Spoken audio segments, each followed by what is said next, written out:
Καλησπέρα σας. Έχω ευχάριστα νέα. Ο Πέτρος είναι ερωτευμένος με τη Δήμητρα. Αλλά επειδή βρίσκονται σε μεγάλη απόσταση, 100 χιλιόμετρα μεταξύ τους, ο Πέτρος θέλει να το πει με τη χρήση της τεχνολογίας. Παίρνει λοιπόν το μικρόφωνο του πομπού του, το οποίο μικρόφωνο μετατρέπει το ηχητικό κύμα σε ηλεκτρονικό ρεύμα ανάλογης μορφής. Το ρεύμα αυτό μπαίνει στα κυκλώματα του πομπού, ενισχύεται, μετατρέπεται και τελικά φτάνει στην κεραία. Η κεραία αποτελείται στην αντένα δηλαδή. Η κεραία αποτελείται από δύο πόλους, δύο μεταλλικές ράβδους στην περίπτωση μας. Οι μεταλλικές ράβδοι αποτελούνται από εκατομμύρια άτομα. Τα άτομα έχουν δομή παρόμοια με τη δομή του ηλιακού συστήματος που μαθαίναμε στο δημοτικό σχολείο. Το ηλιακό σύστημα έχει τους πλανήτες που περιστρέφονται γύρω από τον ήλιο και το μικροσκοπικό άτομο έχει τα ηλεκτρόνια τα οποία περιστρέφονται γύρω από τον πυρήνα. Τα ηλεκτρόνια είναι αρνητικά φορτισμένα. Στον πυρήνα μέσα υπάρχουν μικρά σωματίδια, τα πρωτόνια, τα οποία είναι θετικά φορτισμένα.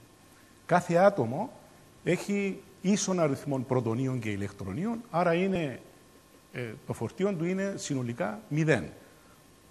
Εδώ λοιπόν στην κεραία, όταν έρθει το ηλεκτρονικό ρεύμα που θα γίνει τάση στα άκρα της κεραίας, ο θετικός πόλος, σε κάποια στιγμή ο ένας πόλος είναι θετικότερος του άλλου, θα έλξει αρνητικά ηλεκτρόνια και θα τα σπρώξει στον αρνητικό πόλο και ο αρνητικός πόλος θα τα διώξει και θα τα πάρει στον άλλο βραχίωνα, στην άλλη ράβδο. Οπότε έχουμε αρνητικά φορτισμένη την μια ράβδο και θετικά φορτισμένη την άλλη ράβδο. Γι' αυτόν τον λόγο δημιουργείται στο χώρο έναν ηλεκτρικό πεδίο, το οποίο δεν φαίνεται. Μπορούμε να φανταστούμε ηλεκτρικές γραμμές από το θετικό φορτίο στο αρνητικό, άπειρες γραμμές, και δημιουργείται έτσι ένα ηλεκτρικό πεδίο. Ταυτοχρόνως δημιουργείται γύρω από το κάθε ράβδο, λόγω της ροής των ηλεκτρονίων, μαγνητικών πεδίων που πάλι δεν φαίνεται και θα φανταζόμαστε αυτές τις γραμμές τις μαγνητικές σαν βραχιόλια, τα οποία είναι σε ομόκεντρους κύκλους.